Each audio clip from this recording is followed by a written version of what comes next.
What's up, everybody? Alex here. Welcome back to another episode of Jiu-Jitsu Radio. It's going to be a fun one today. We're going to keep the intro short because I want to get right into it. The next guest is someone that I wanted to get on the podcast for a while. We were supposed to get him on a little while ago. Didn't work out. Schedules get a little bit wacky, and then obviously everything else that happens in life. But super awesome guy, hilarious to follow him online. If you don't, make sure you follow him. I'm going to have all his information down in the description below. As always, big thank you to all of our sponsors. We're going to give you guys more information about that later on. But without any further ado, I hope you guys had a great week and check out this episode. If you like it, please hit the subscribe button.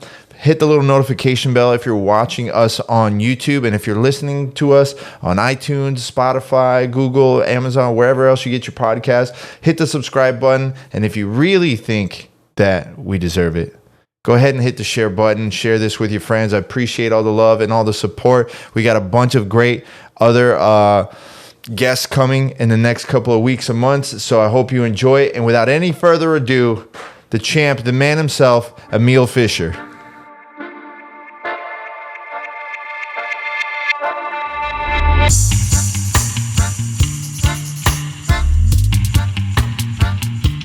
Ladies and gentlemen, after much waiting, mostly on my part, not his, we got the three-time no-gi pants champion, multiple-time fight to win champion, Emil Fischer. Mr. Fischer, black belt.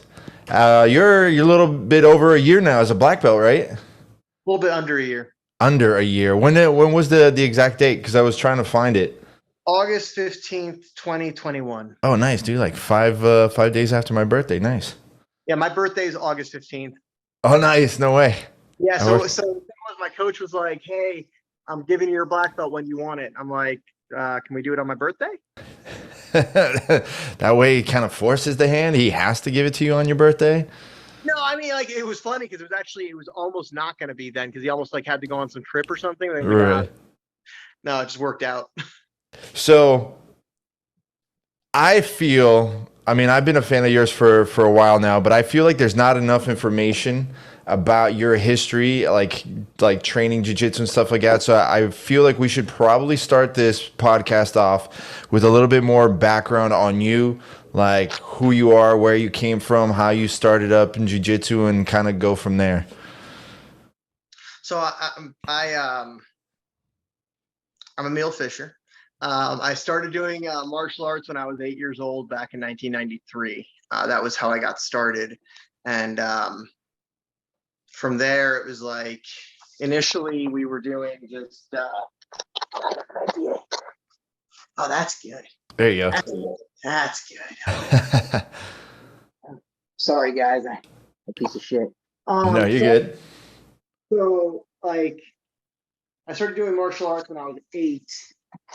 And then when I was like 14, the group that I was doing martial arts with got infiltrated by these 𝗶𝗧𝘂𝘁𝗶𝗀 jiu-jitsu guys. These guys, like, they liked their 𝗶𝗧𝘂𝘁𝗶𝘀 jiu-jitsu, and they were showing us techniques and things and stuff. And that's how I initially got introduced to 𝗶𝗧𝘂𝘁𝗶𝗀 jiu-jitsu. This was in 1999. And then from there, it was just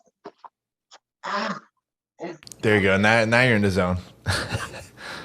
So, like, sorry guys. But yeah, so from there it was when I went to college. So I trained for about 2-3 years semi-regularly, like once every week or so, maybe like a couple times a month, doing jiu-jitsu. The rest of the time I was focusing on striking. And when I went to college, they had a Brazilian jiu-jitsu club at my college. Actually, the college I went to, there's like a lot of decent to pretty good grapplers that came out of college I went to. It's like kind of random. I went to Binghamton University. And, guys like Aaron Harris, he went there. There was this kid, Max Rudderman, who is a very good competitor out of Unity Jiu-Jitsu. He went there. And then he transferred to Cornell. Like, there was like a bunch of like really good guys that went there. So I was going there, and I would drop into the jiu-jitsu club there. And then when I moved back to Cleveland in 2000, I started training here in Cleveland. Like I actually like was like, all right, I'm gonna see if I can compete. I'm gonna see what I can do with this thing, right? So like that's the history. And then from 2011 to 2012, I trained at one gym. Then 2012, 2013, I trained at another gym. And then trained like 6 months at some other gym. And then I wound up at Strong Style, which is, where I wound up going white to black belt and still have loyalty and allegiance there. Right. So yeah, because when I was doing all the research and stuff on you, you were like the 15-year white belt. I was, yeah. So it's like I wouldn't say it was sandbagging. That's pretty close to sandbag for 15 years. Man, here's the thing. So like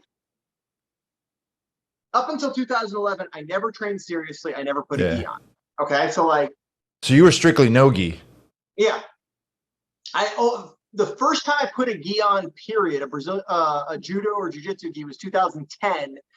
The place where I was going to college, they had a judo club that was training out of this gym. It was like a Planet Fitness style gym that like offered like 24-hour access to the gym for $10 a month.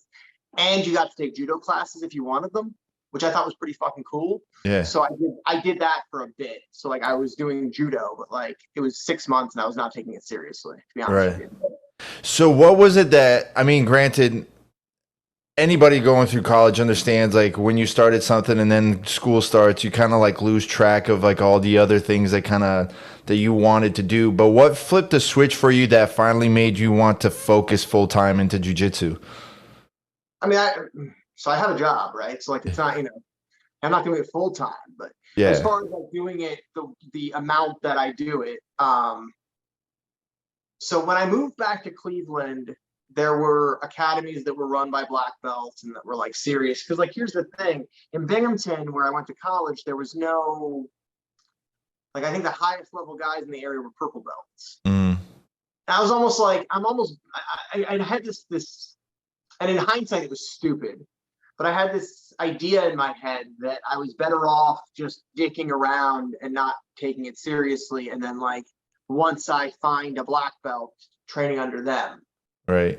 Like that was kind of where I was at in my head at the time.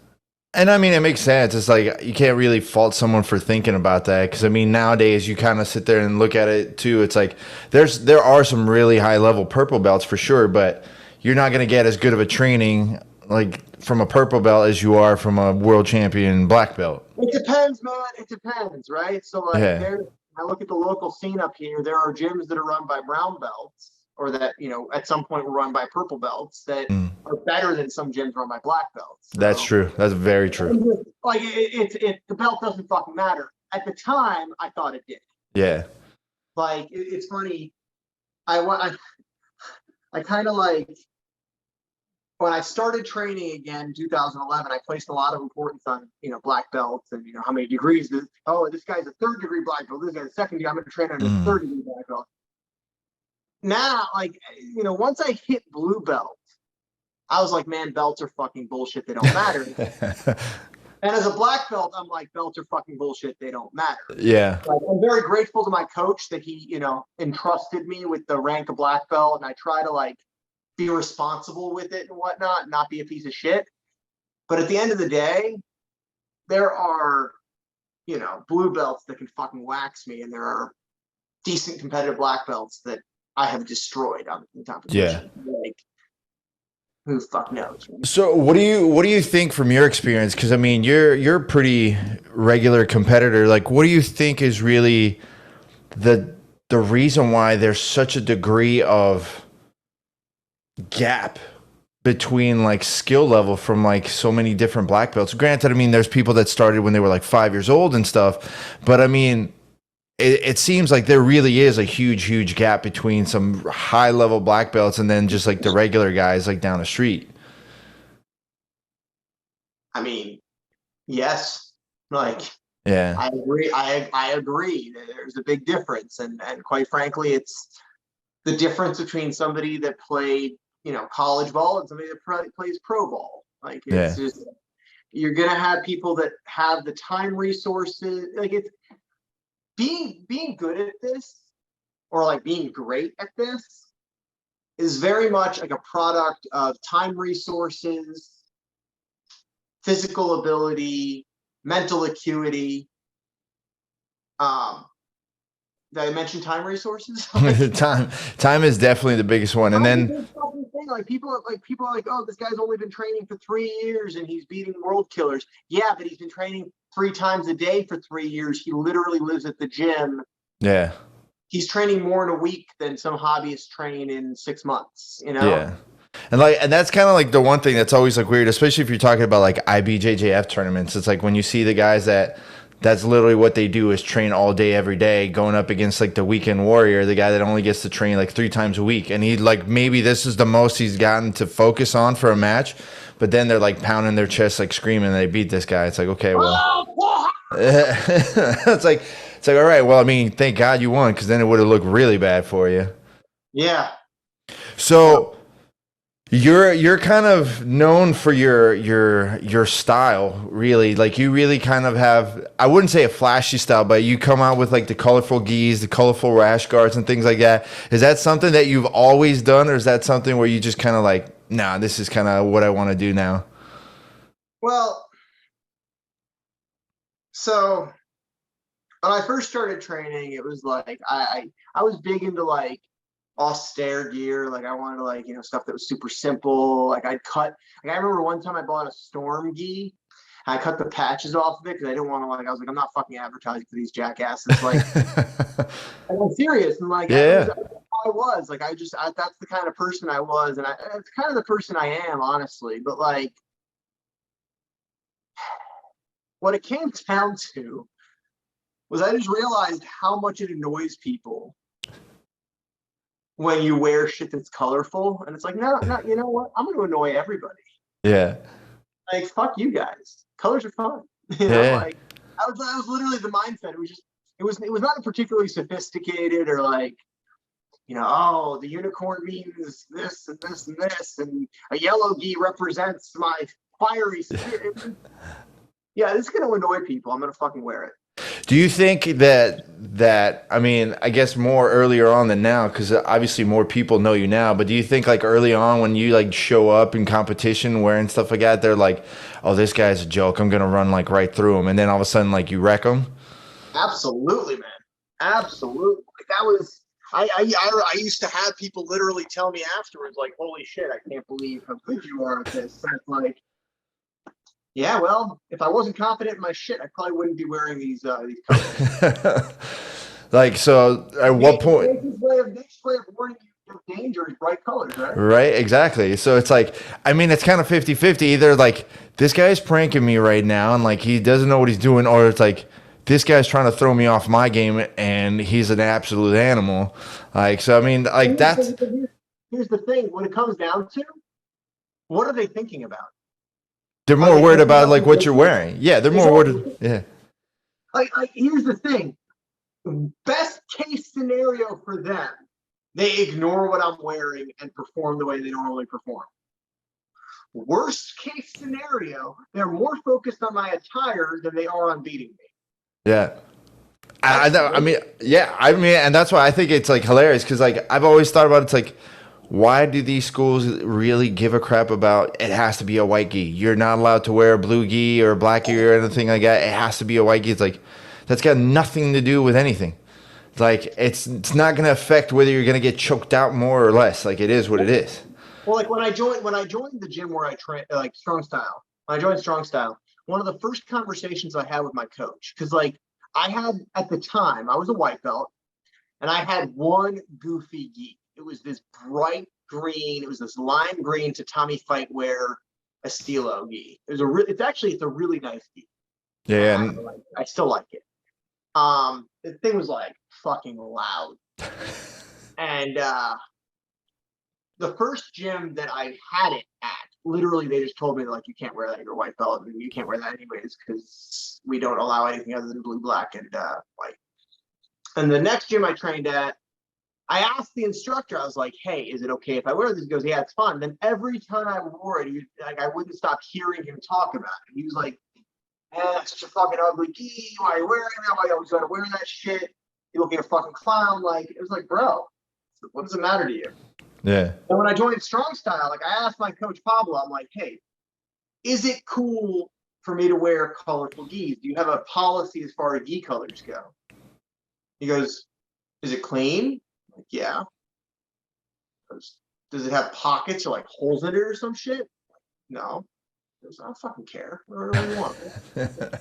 Who the fuck am I to tell you what to wear? Right. I mean, and he's true to that. Like, I'd wear that gi and be like, oh man, that really suits your personality. You know? Yeah.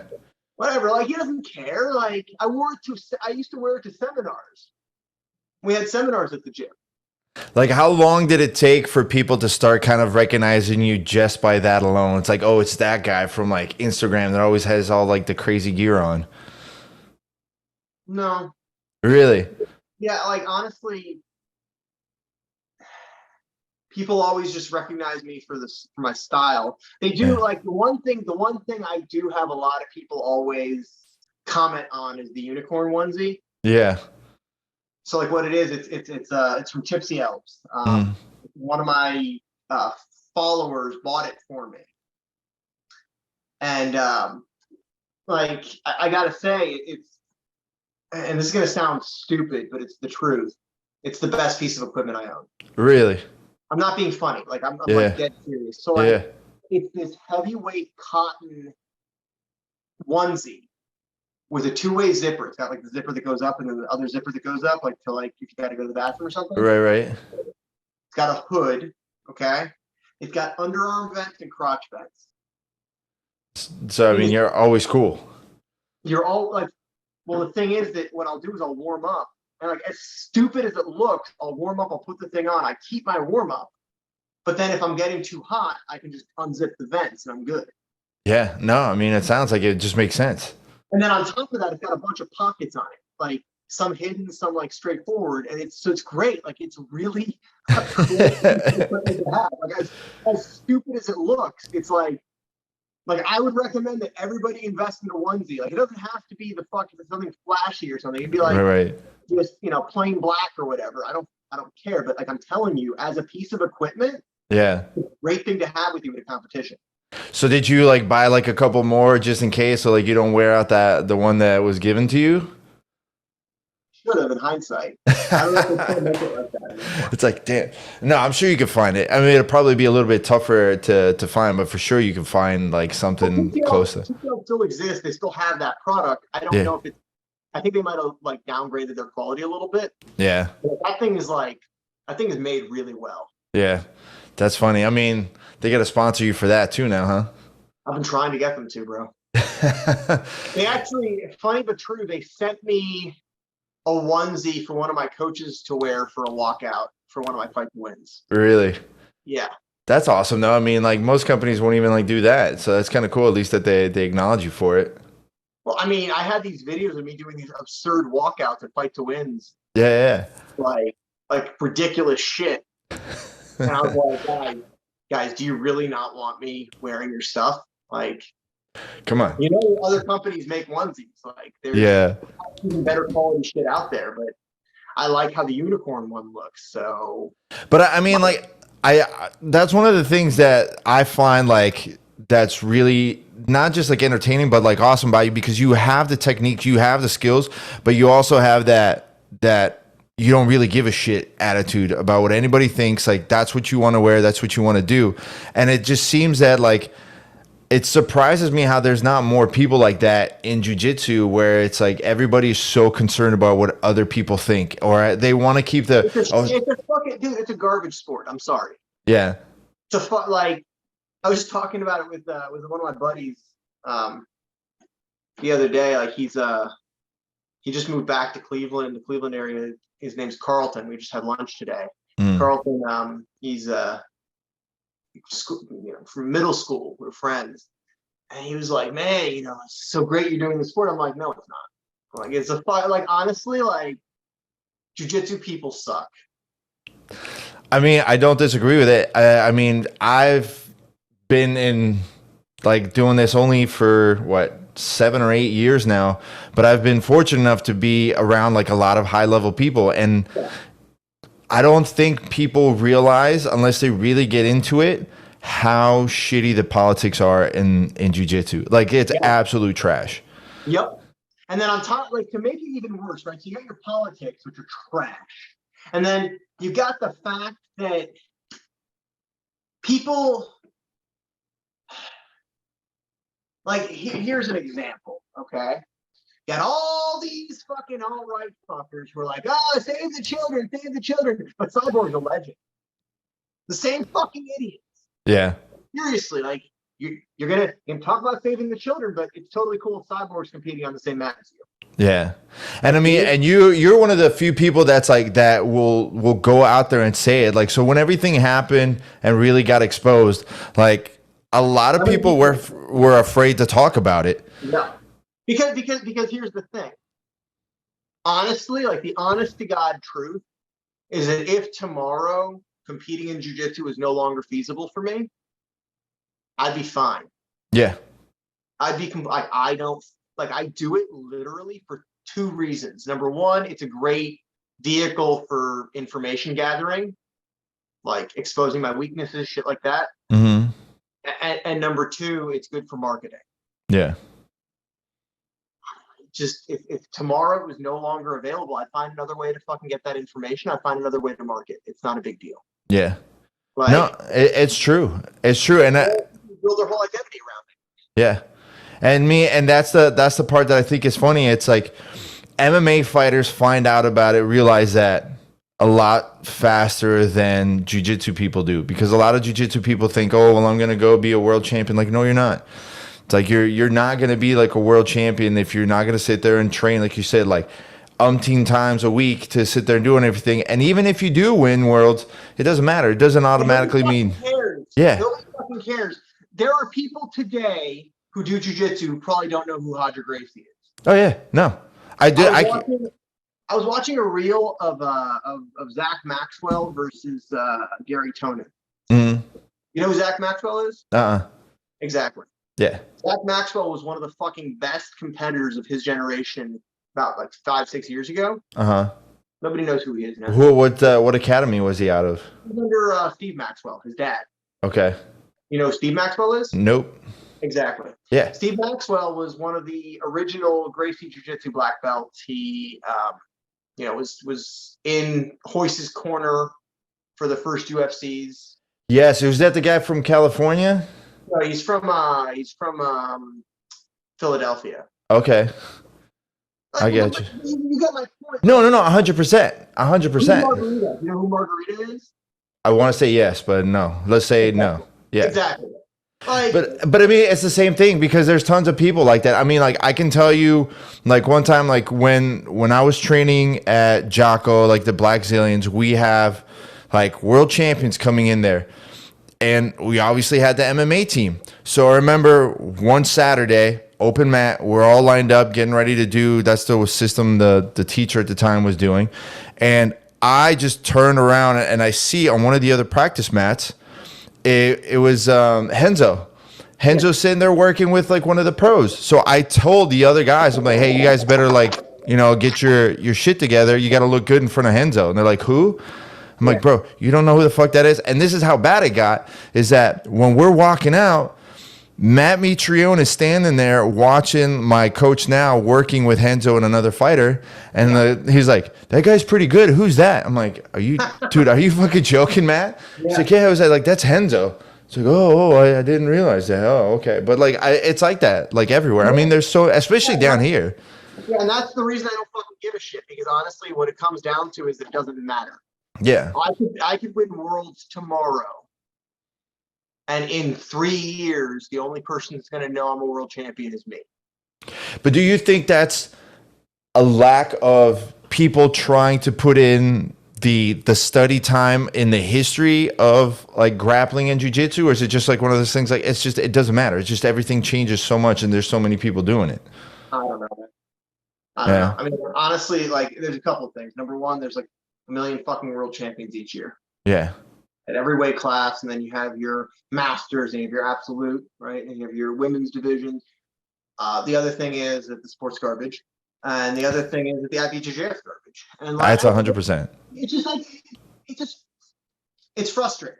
Yeah. And for me, like, I love jiu-jitsu. I love training. I love teaching.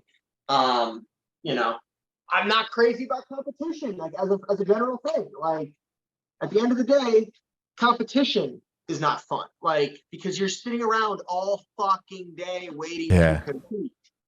Like, that's why I like super fights, honestly, because you get out there, you do your thing, you leave.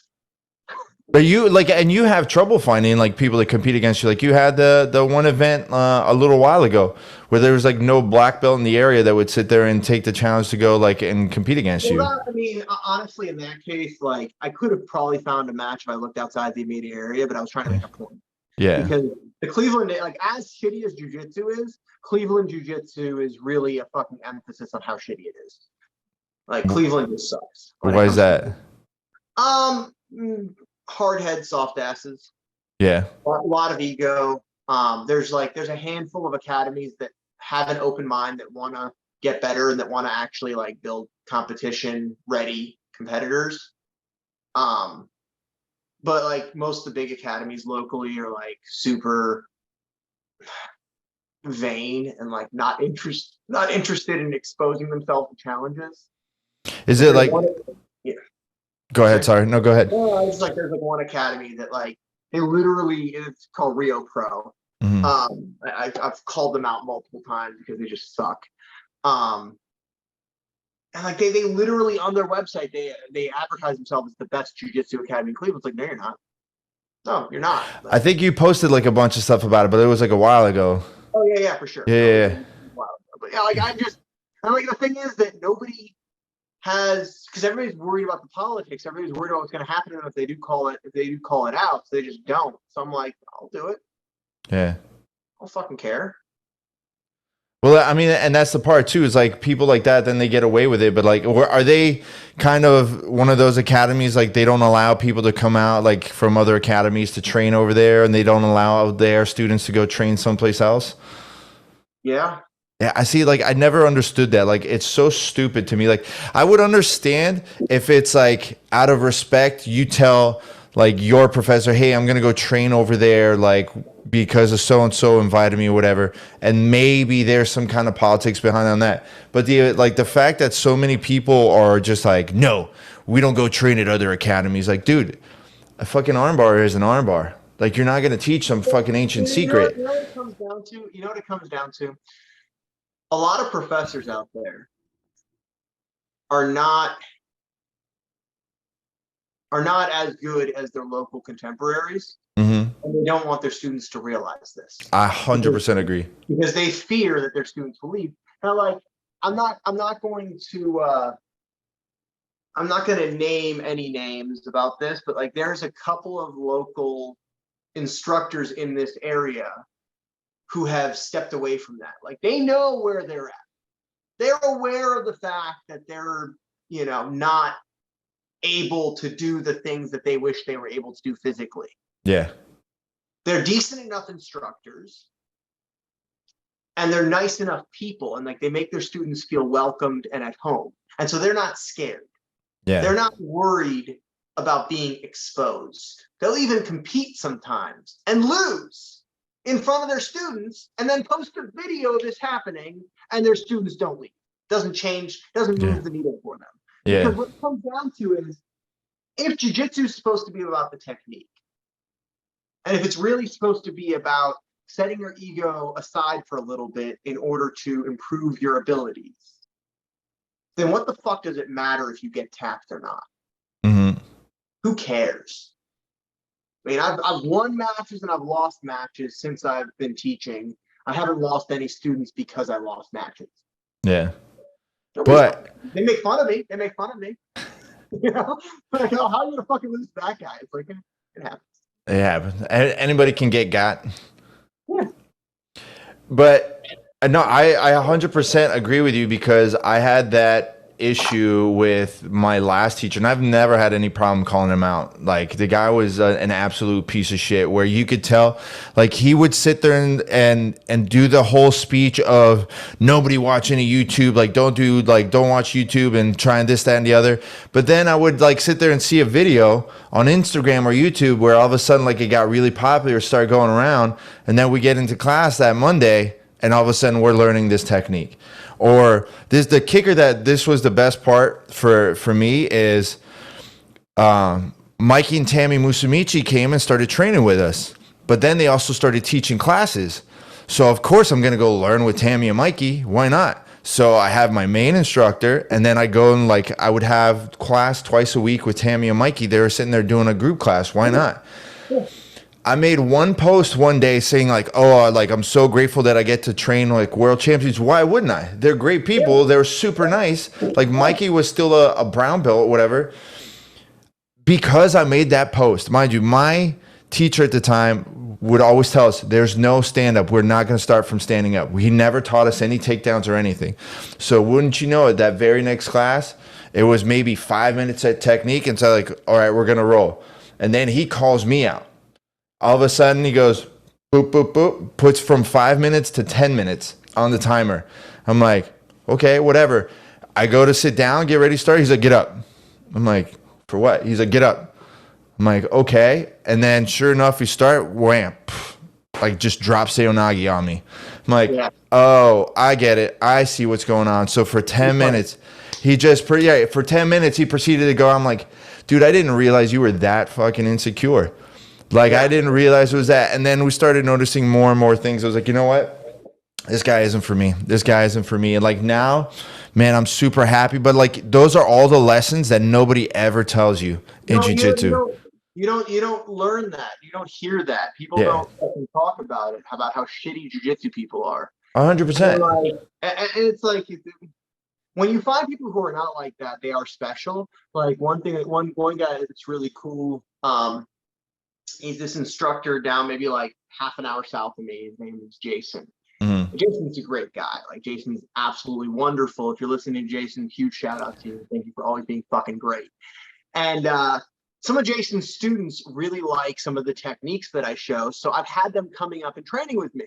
And they go back down to Jason's gym and they're showing the guys, it's like, I want that. I want, like, I don't fucking care. Like I always tell, I have a handful of students that I'm not their only instructor.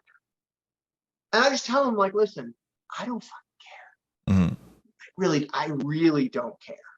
That being said, if you want me to promote you, let me know if I'm your promoting instructor. Yeah. If I'm not your promoting instructor, cool. If I am, cool. I don't fucking care. I'm selling you a service. I am selling you a product. That product is the information that I have spent the last several years developing, learning, perfecting, not perfecting, whatever the fuck you want to call it, right? Mm-hmm. That's all I am. I'm selling you a service. If you come to me for this service and you pay me money for this service, you are doing me a huge favor. You are helping me realize a part of, my wildest dreams. Thank you. You owe me nothing more than paying me for my time when you take my time. That's like you would any college professor, any teacher, any tutor, like you're paying me for my time. That's it. Oh, thanks to the tutoring classes that you gave me, I was able to pass this test, or thanks to your instruction, I was able to defend myself in this situation. Exactly. That's all it is. Like, I'm an instructor prostitute, whatever the fuck you want to call it, right? Like, right. And my coach Sean came up with that the other day. Like, it doesn't matter. And I don't own another grown man. I don't have any fucking authority over another grown man. If they feel like they're going to find a better product elsewhere, they should go elsewhere. Yeah. It's that simple. And I'm not going to hate them for it either. Do you think that there's any end in sight for that kind of old school kind of mentality? No, I don't. I think that it's ingrained into human nature. And I think that when you talk about something as small and shitty as jiu-jitsu and the jiu-jitsu world and community, No. Yeah. It's gonna take a lot for it to change, and I don't think it ever will, because it's part of human nature. Yeah, I mean, from my point of view, it's one of those things. It's like that old karate kung fu movie kind of like thing. It's like, oh, they're a rival school, right? Exactly. Or then it's like the guys that are usually the subpar, if you will, are going to be the ones that are like, no, Are most protected over their shit. yeah, like, oh no, you're my student. Like, you go over there, you're going to be stabbing me in the back. Like, you're not going to be able to come back here ever again. Like, so Yeah. So speaking of techniques, you seem to always have like a new little like technique here and there, and it's sometimes I wonder, like, is this something that you really, really try to do in a role, like competition wise, like when you did like the Santa guard thing? Like, is that something that you actually try sometimes to do, like in competition, or do you do that just to kind of troll people a little bit and just having fun and just trying to see different positions? Okay, so Santa guard is not my brainchild. Okay. Almost. Brian Miller, technically unsound jujitsu. I highly recommend them. Like today, okay, so I've got a student. His name is John, and John is, a tough, grizzled old man. He's not that old, but like he's got a white beard, so he looks older than he is. Yeah. And I call him Santa Claus, and so like I could put him in Santa guard. Then kept like just fucking with him. Then at a certain point, we broke out the pool noodles and started smacking each other with pool noodles. And I'm doing this for fun, guys. Like I do this for fun. Now that being said, Santa guard is a novel concept, because what I'm doing is I'm pinning your near side hip, and I'm elevating your far side leg. At the same time, I have a near side underhook and a far side overhook. So I'm literally forcing my way into your lap. Yeah. Now, conceptually speaking, for the other person to get out of this position, they have to make big movements. So if I want to submit you, this is a good way to bait you into doing something stupid. Yeah. I do land in this position sometimes. I do have plans to try to do it in competition. If it ever happens, you'll know about it because I'll be posting. Oh, for sure. Like, believe me, on the achievement list, Santa Claus is one of them. Okay. What do you have planned for your next competition? Shit, dude, I'm going against 𝗶𝗂𝘂𝘆 next Sunday. It's tough. Nice. Yeah. Tough. So I'm just gonna try to not die. Like, honestly, I mean, like, all kidding aside, right? I save these sorts of like dumb things for the local events because I don't give a shit if I win or lose. So like, I go out there, I treat it like a weird open mat. Yeah. I mean, why not? It's still fun, and at the end of the day, you are still putting on a show. And even if it is a small local one, you might catch something that still ends up kind of making its round in jiu-jitsu.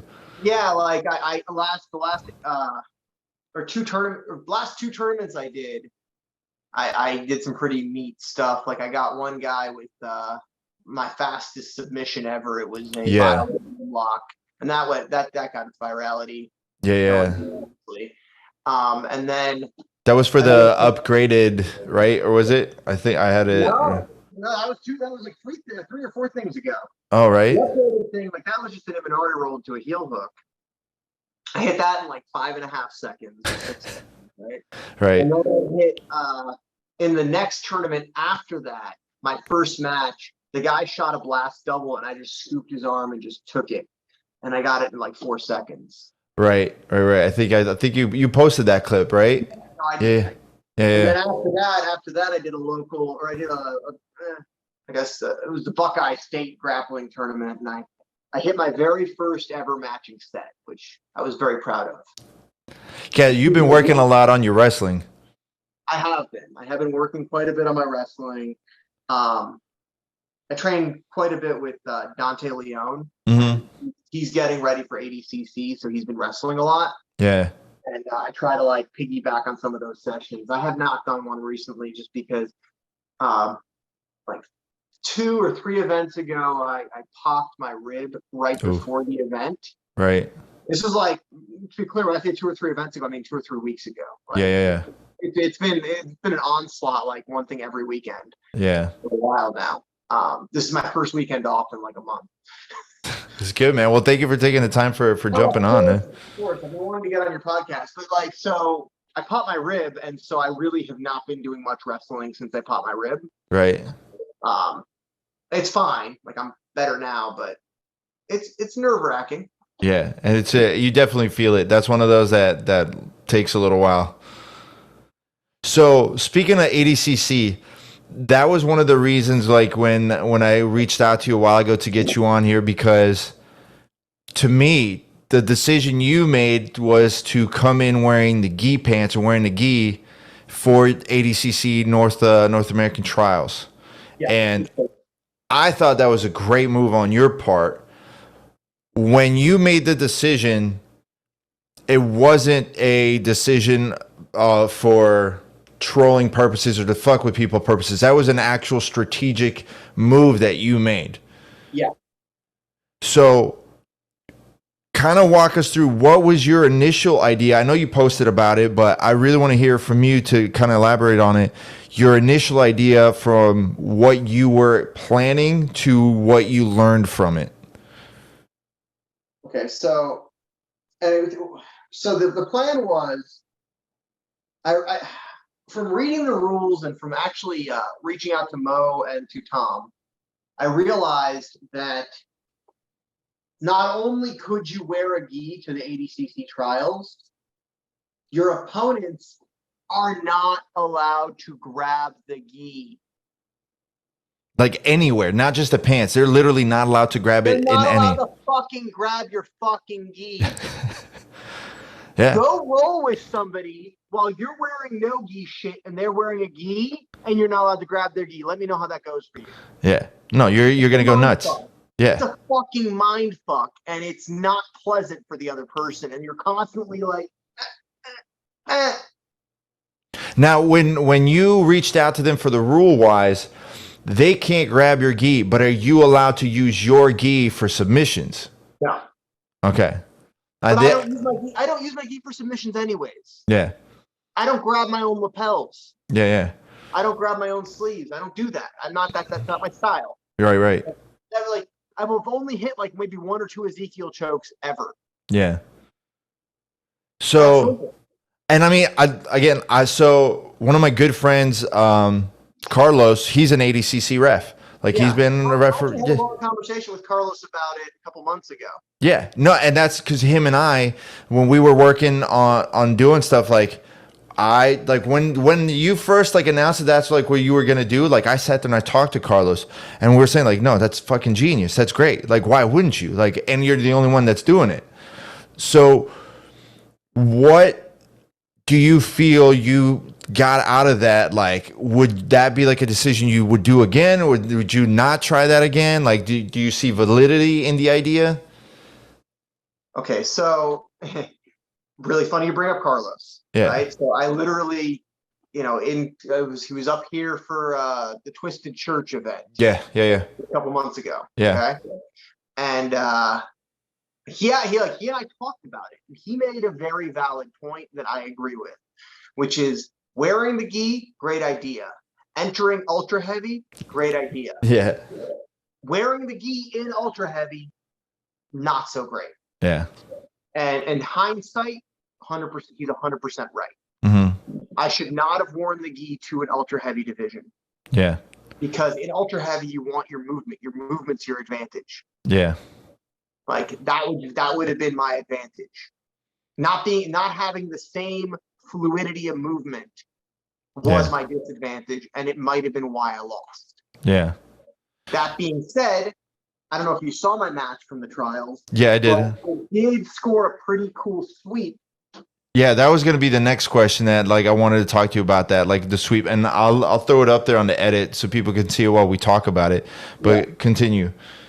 I hit a pretty cool sweep that I would not have hit if I did not have the friction of my pants. I'm just going to say about that, right? Yeah. So what it was, my opponent, Kevin, was in top half guard. He went for a dog bar, which he wound up actually finishing on me later on in the match. Mm-hmm. I released my half guard. I allowed the pass. He has top side control. He's hunting for wrist, hunting for arms. He walks to top north-south. I take my left leg. I loop it around his forearm and his bicep. I trap them, and I sweep him with it.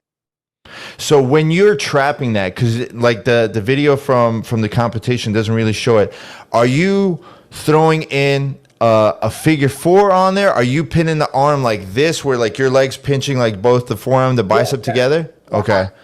Okay. I did the figure 4. Right. And it's a very effective sweep and submission.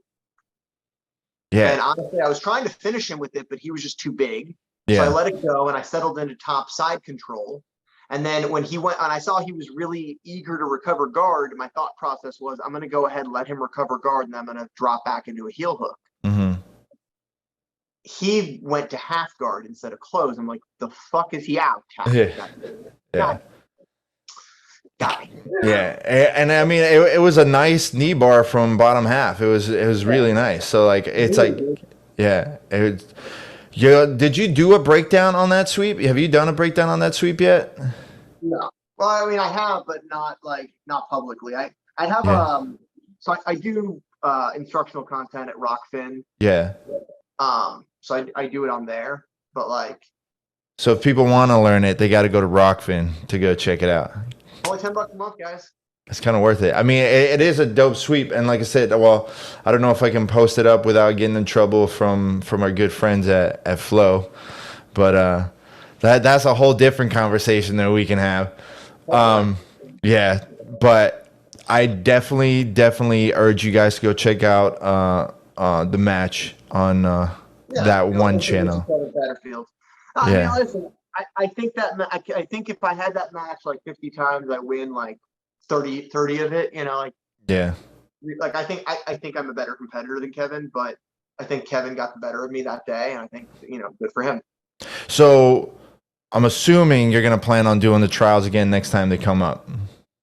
Maybe. Okay, because I was gonna. So like I have a kid due at the end of oh, nice, October. Dude! Congratulations. So like that's going to affect my ability to compete. Right. Of course. So we'll see. Yeah. Nice, man. All right. So then, hindsight. In knowing then what you know now, which way would you have gone? Would you have gone towards competing in, was it the under 99 in the gi, or going just regular no gi stuff and going for the heavyweight? I know, granted, it's a very hypothetical question, but I'm curious. I'm just curious at your mindset on it. It's kind of a damned if you do, damned if you don't situation. Mm-hmm. If I'm being honest.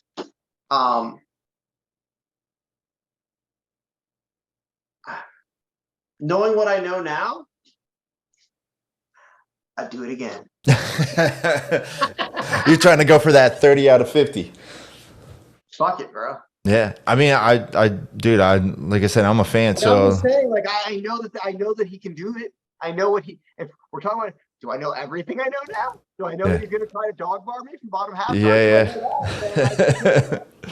Right. Fair. What are we talking here? Yeah, that's fair. That's a fair point.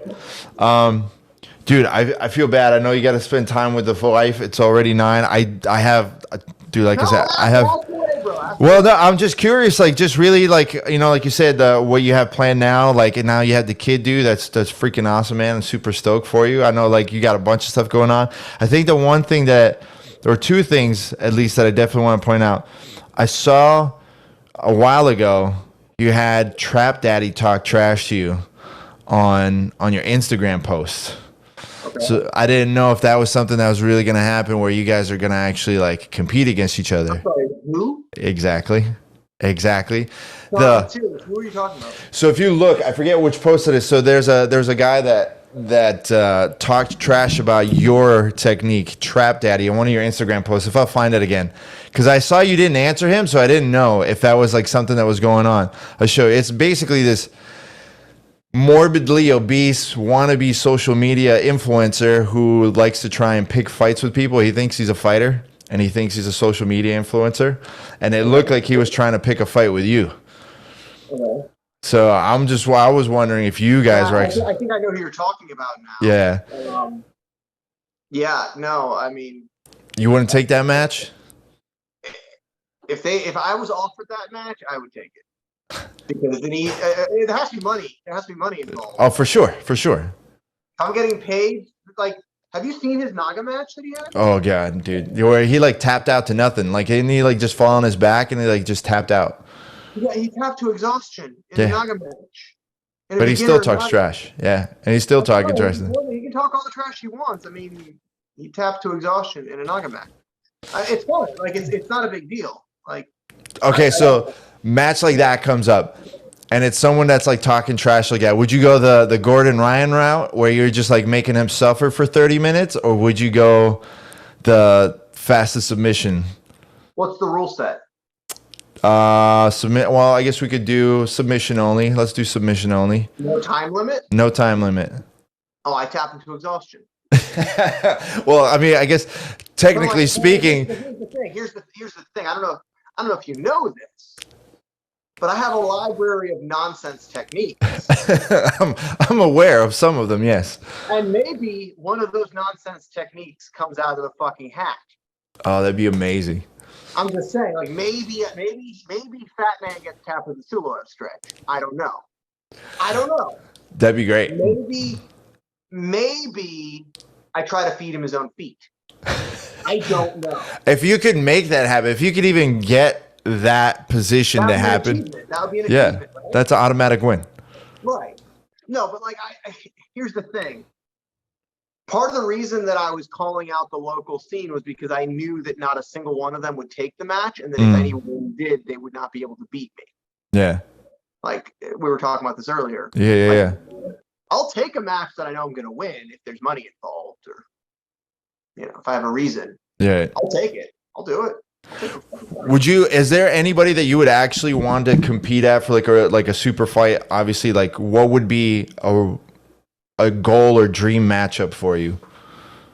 I have a bunch of matchups that I'd like to take. So, like, I'm big on rematches. I like going against guys that have beaten me that I think that I have the tools to beat, or that I think, or that I think I did not have the best showing against in their first match. And I'm not going to name names. I really don't want to tarnish their wins over me. But like, there are some opponents that I've lost to that honestly, like, I did not come into those matches 100%, and I'd like a rematch. But again, it's one of those things. I'm not big on calling people out, if that makes any sense. Like, no, that's awesome.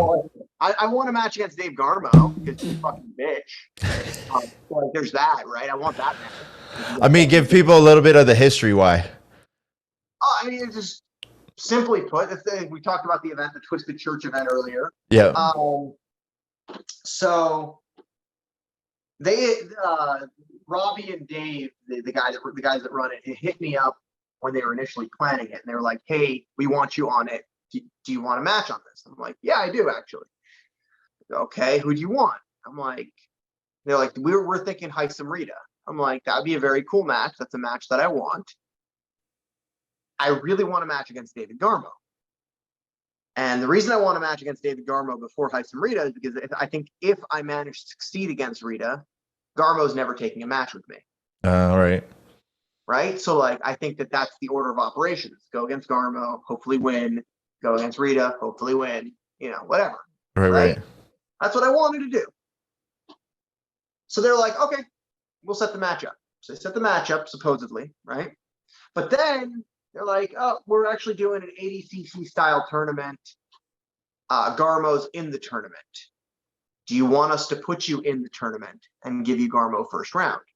I said, "That works. It's fine. Yeah. Let's do that."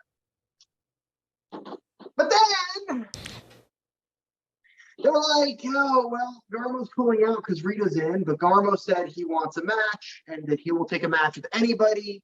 And so this is the match we're going to make if you want to get out of the tournament. I said, okay, sounds good. We'll do that. And then Garmo's response was, oh, anybody but Emil. That's just, yeah, that's a bitch move. Yeah. Yeah. So now, I mean, again, you're not calling people out. That's not your thing. But I will say that's a bitch move. Like, you can't say I give. A bitch move, and fuck David Garmo for making it. And to be clear, like, you know, I was rather unhappy about that whole situation. I was rather public about my unhappiness about that situation, both with Garmo, and then also I felt like it had been mishandled by the organization. I had a long conversation with the guys that run that thing. We're good. You know, it's water under the bridge. It was one of those things where, like, they were put into an uncomfortable situation and they did their best with what they thought they had going on. Right. I just want to be clear about that, like, you know, with them, it's water under the bridge. It's over. With Garmo, I hope at some point he nuts up. Toughen up, Buttercup. Yep. No, man. Dude, that's awesome. I'm going to get back to you on another one. We're definitely going to get you back on the podcast sometime soon. Dude, I got a bunch. I don't want to. We got time. Yeah, oh, man. I don't want your wife coming after me. That's the part. He doesn't know who you are. All right. I'll make it the last one. Right? I mean, that's a lot of people, so it doesn't change. The one thing that you and I definitely are at an eye on, the situation you had with Flow Grappling and Flow Sports when they threw the copyright at you like a while ago, and they like ended up threatening to like sue you. This was about a year ago, I think, something like that. Yeah. So for those of people that don't know, you posted up a technique breakdown video, right? And then got caught. No, it wasn't even that. You were on the podcast. That's right. I did like a 2-hour podcast. Yeah, that's what it was. And we brought up like a 3-minute match that Flow Grappling had published on YouTube to discuss it. Yeah. And Flow Grappling tried throwing the book at me.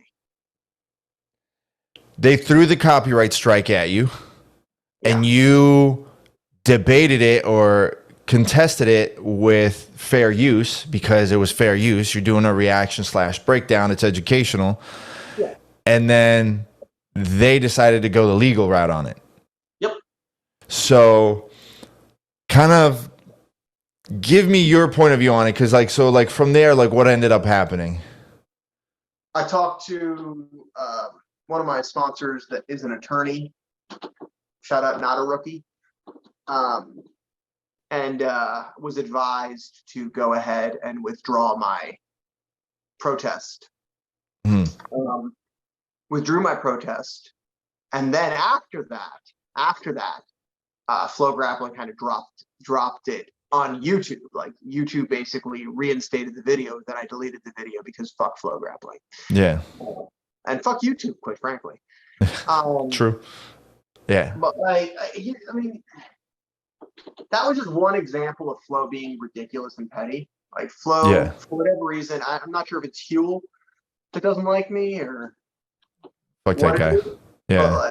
𝗶𝗧𝘂𝘃𝘁𝗶𝗳𝘆 face. Oh, 𝗏𝗏𝘃𝘁𝗶𝗳𝘆 Hollywood. No, honestly, like Mike. You talking about Mike? Yeah.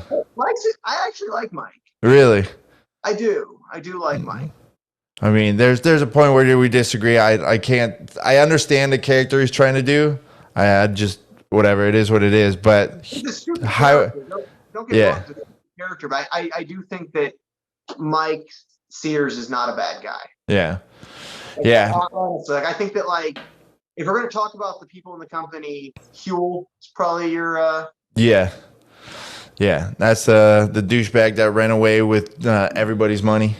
And then now we're forced to look and listen to him. Look at him, listen to him. Which, by the way, hands down, one of the worst commentators ever. Hands down, one of the worst commentators. Like it's so sad when you can tell someone has zero understanding of what's going on, and like I can point out all the little phrases that he uses just because he probably heard Joe Rogan say it or like DC say it on a UFC fight, and then he tries to find a place to interject it. Like, dude, that how people allow that man to like stay on these things, I don't know. I've been saying this for a while. For whatever reason, the big organizations in jiu-jitsu have very little to no respect for their customers. 100%, 100%. IBJJF, Flow Grappling. Maybe the customers start fighting back. Maybe when people see that Cyborg signed up for a tournament, show up with bushels of rotten fruit and start pelting him when he gets on the mat. Maybe make a big fucking like. Imagine if that happened twice. Just a fucking flash mob of people pelting Cyborg with rotten fruit when he steps on the mat. Do you think he'd continue showing up to IBJJF? Oh, for sure no. For sure no. Yeah, exactly. And like, I mean, and mind you, I looked up to Cyborg for like the longest time because I worked with him and I saw a lot of stuff.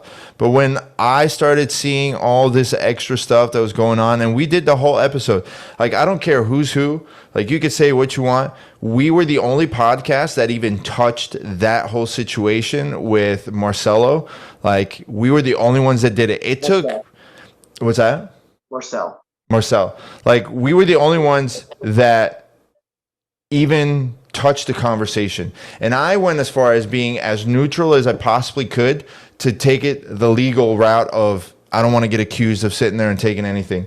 But there's so many people in jiu-jitsu that waited for weeks and weeks and weeks to even say something. And those same like pieces of shit are the ones that are like, I'll see them still kissing his ass. Absolutely. It's like, no, dude, it's so stupid. It's like, dude, I had dinner with the guy. I sat there and I went out with him like at the day before. He is a charismatic person. He's never done anything rude to me. He's never been disrespectful to me. He's always treated me with respect. But when you take money over treating people properly, then I have an issue. Then I have the issue. Well, like for me, my involvement with it is a little bit deeper than I think some people realize. Mm-hmm.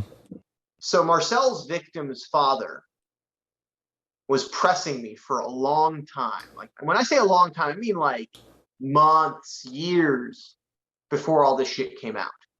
He desperately wanted Jiu-Jitsu Times to cover the fact that Marcel was still active in the fight sports community. Mm-hmm. And he would send me these pictures, the same pictures that eventually were posted by 𝗏𝗀𝘃𝘁. He would send me these pictures on Facebook Messenger, be like, hey, let's get something going. And my response was always, this is not enough. Yeah. This is insufficient evidence for any publication to write anything about this. Yeah. And it's a big problem. Like, I was like, listen, I believe you. I sympathize with you. You know, I want to see these scumbags have their shit go to light.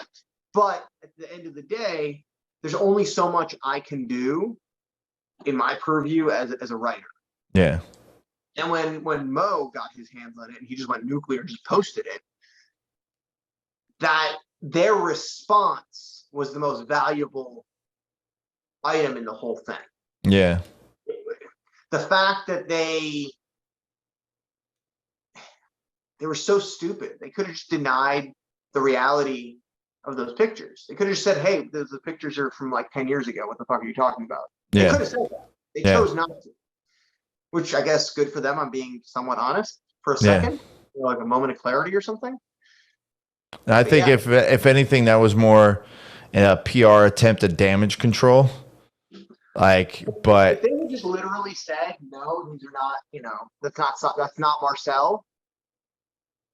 Would we have had any proof that is Marcel?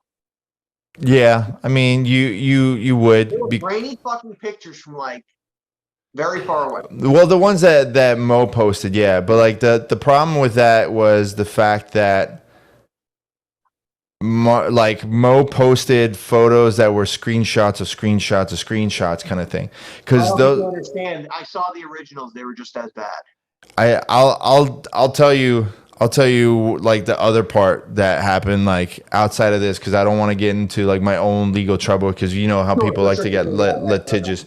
But I mean, I agree with you. And the funny part is that like I personally have gone to jiu-jitsu times like with other people that I found out about, where I was like, and not even in this situation, in other situations where I can show you the conversation like through Facebook, and I'm like, this is literally all the info.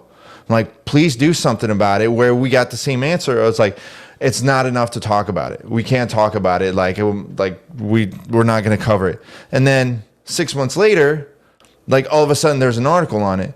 Well, like, fuck me, man. Like, why did you take so long? Like, I don't want any credit on this. I don't want anything out of it other than people to be like, you know, protected. Like people need to be called out. Yeah. So it's 50-50. Like I agree with you. Like, yeah, it's a lot of shitty people, but then why is it Jiu-Jitsu Times sat there and posted all this information out there, and then 4 weeks after that, they're still posting photos of Cyborg. They're posting articles covering this and that. It's like, so you either gonna sit there and posting pictures of Cyborg? Yeah, there was articles and stuff like after all that stuff happened, where all of a sudden they're talking about like some competition or something that they were doing. So it's like, for sure, Flo doesn't give a shit. Flo doesn't care. Flo will do anything for clickbait. But like, it's weird to me how many people think the way that you think or I think, and then everybody's pissed off about it, but yet nobody does anything. So it's either do we actually care or we don't. No, nobody fucking cares, dude. Lloyd Irvin. Oh yeah, 100%. 100%. Like nobody, like you talk to your average blue belt today, they don't know anything about the Lloyd Irvin situation or what people do. I have no fucking clue. Yeah, and there's a reason for that. Yeah, because nobody fucking cares. Yeah, and that's the thing. It's like, well, we're still letting Lloyd go and fucking corner somebody at a UFC fight, like, or like, why? Why are we doing this? So who's really at fault? Is it the community as a whole, or is it the fact that, you know, they're just letting this dude come into that like place? Because if it's my organization, like, yo, your whole team is welcome. Fuck that guy. That guy can't come in here. Like, I don't see like what the difficulty in that is. Well, I mean, the UFC doesn't care. Well, not the UFC, but I'm saying like any other, like whether it's a tournament. Why am I still seeing Lloyd Irvin walking into IBJJF competitions? Oh, because Nicholas Marigali flipping off somebody in the crowd is more important to them than right. Like that's the part that pisses me off too. But whatever, it's mind blowing. But I agree with you. And then some people have the argument. It's like, well, that's their culture. That's how it is over there. It's okay. It's like, no, that doesn't work that way. Not different country, different rules. Doesn't work that way. It is what it is. Listen, I don't want to end it on that note. Like, I definitely don't want to end it on that note. So you fuck people. I hate people. I say that all the time anyway, so it's all good. So Rockfin, for anybody that wants to come in and get some cool, extra, more in-depth breakdowns of some of the techniques that you do, I'll throw the link up on there. Rockfin.com/Emil Fischer BJJ. And then we got to follow you, Emil Fischer BJJ on Facebook, Emil_Fischer for Twitter and Instagram. I don't know if you're using Twitter as much. Fischer BJJ. So it's not the underscore. Why do I have the underscore BJJ? Oh, I know why. I know why I did that. I have it on here, written from like earlier when I was taking notes and I was rushing. Out here knowing all my handles and stuff, bro. Yeah, like social security numbers and all sorts of stuff, right? You got any seminars planned in the near future? No, there's something I'm going to be announcing, but it's not announced yet. I got a match next Saturday at Zapatero 30 against Sean McCleary. Then I got a match the following weekend at Hudson Valley Grappling Invitation, and it'll be available on Flow Grappling. Yay! Oh man, or you can check it out live at Poughkeepsie, New York. That's gonna be fun. I gotta say, like, if you guys don't know what Mike Wacker's doing with HVGI, check it out. It's like a really cool. I really like what he's been doing with these super fight cards. Yeah. He had some really high level talent on there. I really like how the venue looks. The way he treats the competitors, really cool. That's awesome, man. Yeah, dude. That coming up, and then be doing the EBI qualifier in September. Nice, but not the combat jiu-jitsu. Fuck that, dude. Come on, man. Fuck. Not your thing. Not the wheelhouse. I mean, I wouldn't mind I'm watching you 37 pimps. years old. If another fucking man slaps me in the face, I'm gonna have to slash his tires. There's other ways to handle this. Maybe cut the brake line. Yeah, there you go. That's it. That's an accident. It happens all the time. I don't know what you're talking Oops. about. I don't know what happened. Was it Ford? Yeah, it happens all the time. The Fords. You're good. Dude, Emil, thank you so much for doing this, man. I'm glad we finally got you on here. Hopefully we get you back on here pretty soon, guys. Make sure you go follow him. We'll have all the links on the description, whether it's YouTube or Spotify or anything else you're listening to the podcast. My man, thank you again. Congratulations again on the baby. Thanks. And make sure you tell the wife that this is your fault, not my fault. Oh, she'll know. Okay. She'll know.